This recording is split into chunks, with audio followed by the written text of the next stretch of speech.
Hey guys, how's it going? Welcome back to another episode of Storytime with Friends. This is episode number 6, and in this episode, we will cover the last act in chapter 1, which is available to us in the 1.0 version of Wuthering Waves. This will continue when the subsequent updates 1.1, 1.2, etc. come in and when we get access to more story content. Before we begin, here's a little recap of what happened in the previous episode. We met with a couple of members of the Black Shores organization. We met with Camellia first, who kept following us.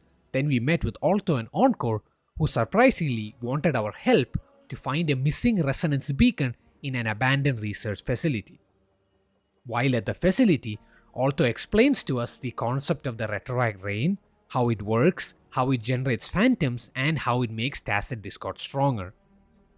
He also explains to us that the resonance beacon and the nexus is a sort of lament prediction system, and in that it helps predict future catastrophes and lets us know when a possible Thermodian revival is going on. Act 6 begins with us playing as General Jian. He is stationed at a camp in Northfall Barrens. This camp acts as a battlefront against the incoming attacks from the reviving Thermodian. Over here, we are able to experience firsthand the effects of the retroact rain. All the soldiers stationed here and even the general himself is being affected by the retroact rain. In particular, the phantoms generated by the retroact rain. These phantoms are generated because of lingering memories in the form of frequencies in the area of effect of the rain. Most phantoms appear as white, clouded images, but if you had a strong bond to the actual person, the phantom appears way more realistic. In this scenario, the phantom of Geshu Lin looks way more realistic than most other phantoms. There are two main reasons why this is the case. Reason 1 is because Jian shares a strong bond with Geshu Lin, and reason 2 is because Geshu Lin left a very significant mark on the battlefield the last time he fought the Overthrax Thermodian. Interacting with or experiencing a phantom does not directly harm us physically, but it does take a toll on you mentally. Depending on how strong the Thermodian is, and depending on how strong the retroact rain is, the more gruesome the memories that form the phantoms will be. But this is only a real problem if you actually fall for these false memories. If you have a strong mental fortitude, you can protect yourself from these phantom interactions. But not everyone has a strong mental fortitude. So to our benefit, all the researchers at Huanglong have come up with an antidote that reduces the effects of the retroact rain. And yes, this includes the effects of the phantoms.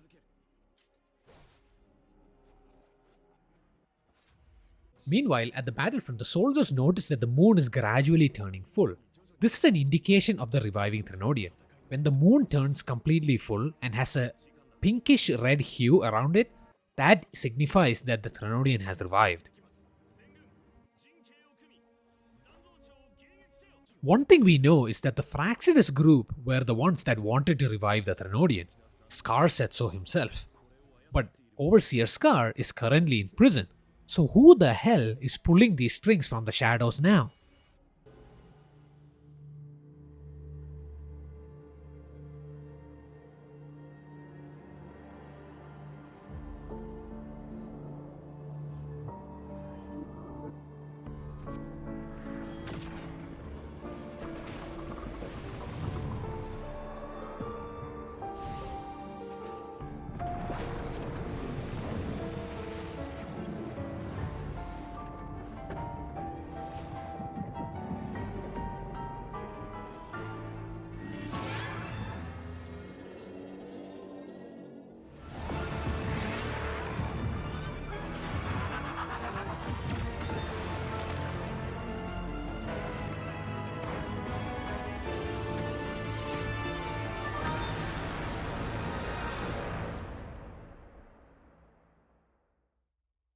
So who is this girl exactly?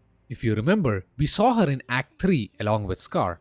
Come to think of it, this is probably why Scar was very calm even when he was captured, because he knew for a fact that this girl would complete all their plans regardless. This begs me to question what her real identity is. Is she really the little girl we saw in Act number 3, or is she totally somebody else? I guess only time will tell. Meanwhile, just on the outskirts of Jinjo City, close to the entrance, There is a resistance group led by Director Tao Chi. Tao Chi is the director of the Ministry of Development. She is in charge of the barrier that surrounds Jinzhou City and all the other defense requirements. This barrier surrounding Jinzhou City is very special. As we all know, the disturbances in frequency is what causes these tacet discords to form. But the barrier stabilizes the disturbances within its dome, thus preventing tacet discords from forming inside. This will protect the internal portions of the city and all the residents within. But tacet discords can still form outside the city and make their way through by infiltrating. That is why this resistance group is stationed at the front entrance to protect.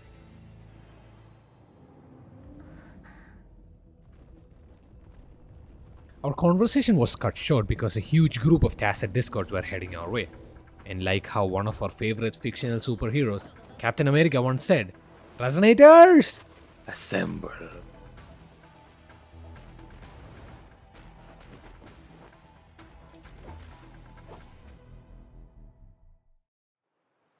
Shortly after defeating the tacet discords, we get a broadcast from Jinshi. She tells us that now's the time to go and meet General Jian at the battlefront. Taochi also relays the same message to General Jian, and he meets us halfway to escort us to the battlefront camp.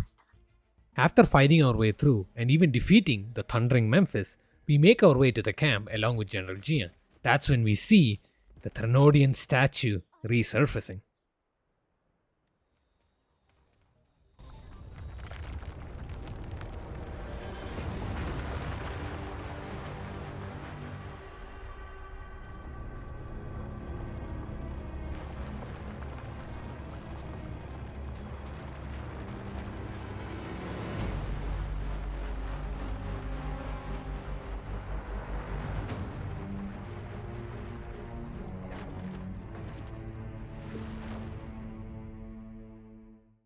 Jian tells us that this statue had submerged itself the last time they defeated the Trinodian.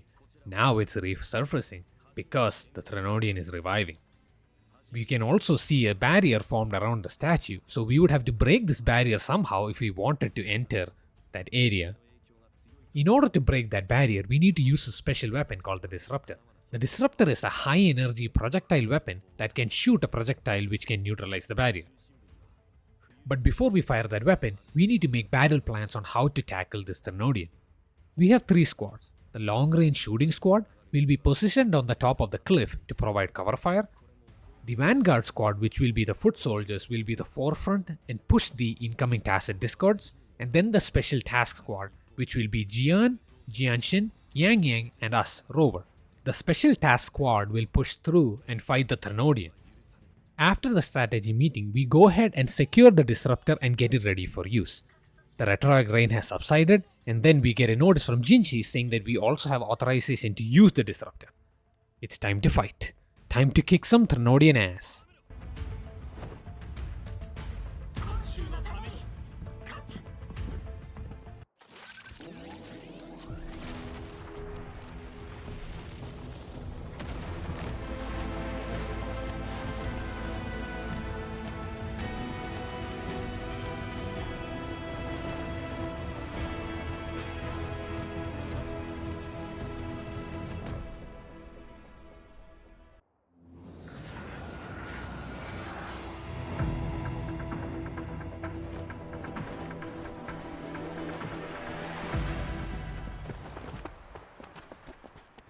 Everything is going according to plan. We fight and push our way through, but all of a sudden, Master Jianshin decides to stay back and hold off the tacet discords so that the 3 of us can push towards the Trinodian.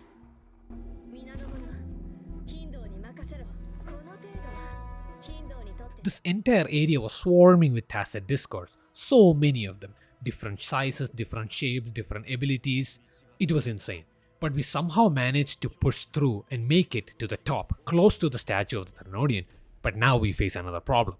The road ahead is completely blocked off. We don't have any way to actually get in there. So we have one shot left on the disruptor, and we are trying to use that to break open the center chest of the statue so we can actually get inside. But here lies another problem.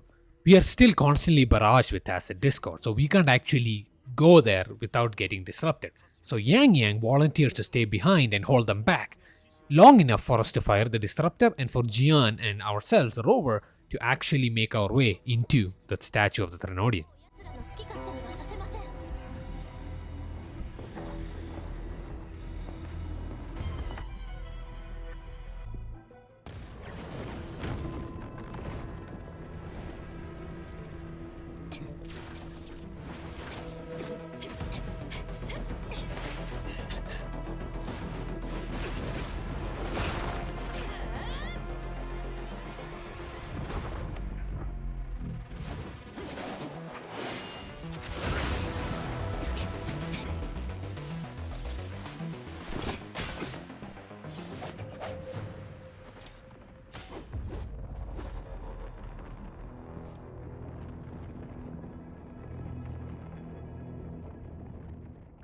Once we make our way in, we are faced with yet another surprise. There's another moon inside the statue of the Trinodian. This is a representation of the Trinodian's power, and he has reconstructed the frequencies of Crownless. Yes, that guy who we fought in Act 1 and the one who we absorbed.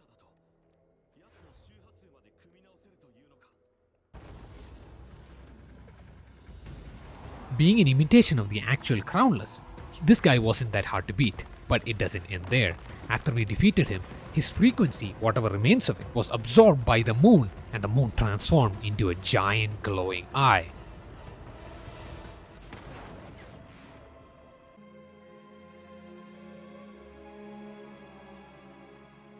And from that glowing eye emerges another monstrosity.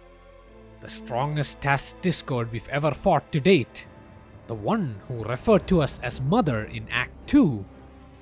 Dreamless. Even though we were close to defeating the Dreamless, she just keeps getting stronger and stronger.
Jian is pretty much overheated because he tried to protect us.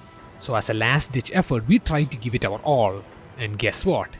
We fucking soar, baby.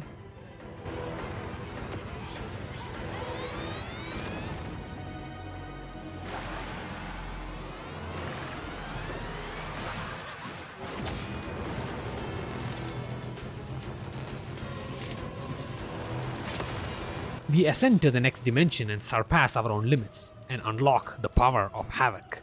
This is Havoc Rover.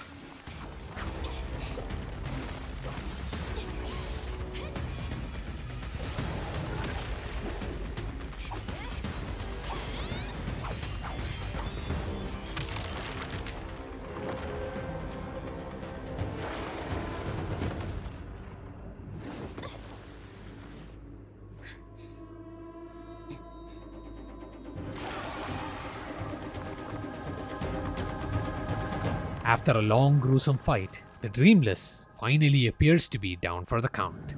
But it doesn't end here. The Trinodian appears to be retreating, but not before sacrificing their favorite pawn. Dreamless is about to go boom.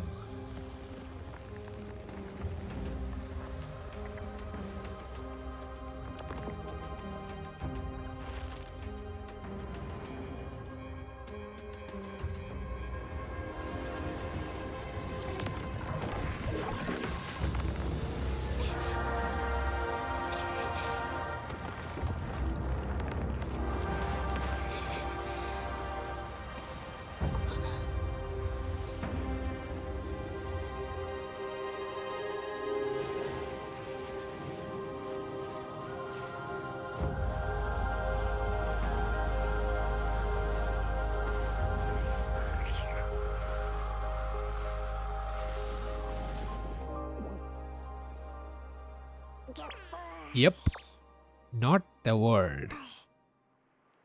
Yeah, we have Paimon in this game. At least he doesn't yap as much as the actual Paimon. And he's pretty darn cute. Hey, I'll take it. After witnessing the soul-eating abilities of Paimon here, the Thrnodian opts to flee instead of continuing to fight us, as if it was intentionally trying to avoid us. This leads me to believe that the whole reason why this was happening was to test if we, Rover, had the ability or to bring out the Paimon from within us. This also leads me to believe that there is a deeper connection between why the Tacet Discord, Dreamless, called us Mother in Act 2 versus this Paimon which we saw right now. For all we know, we are indeed the mother of all Tacet Discords, and this Paimon is what helps us absorb all sorts of frequency and recreate them at will. But hey, that's just me trying to cook. With the Thrnodian finally gone, sun shines once again on the Northfall Barrens and all the remaining Tacet Discords just wither away. This brings us to an end of Act 6 of Chapter 1. Well, that brings us to an end of Episode 6 of Storytime with Trends. What did you guys think about the final act in version 1.0 of Wuthering Waves? I feel like this act was the best. All the previous acts had a lot of information and a lot of lore behind it, but this act was packed with action. There were so many great fights, so many great scenes, and we got to witness Paimon over here. So, all in all, I think this was a great act. We will continue this series when the 1.1 version of the update comes out and we get more story then. With that being said, hope you guys have a great rest of your day. Smash that like button and consider subscribing to my channel, and I'll see you guys in the next one. Peace.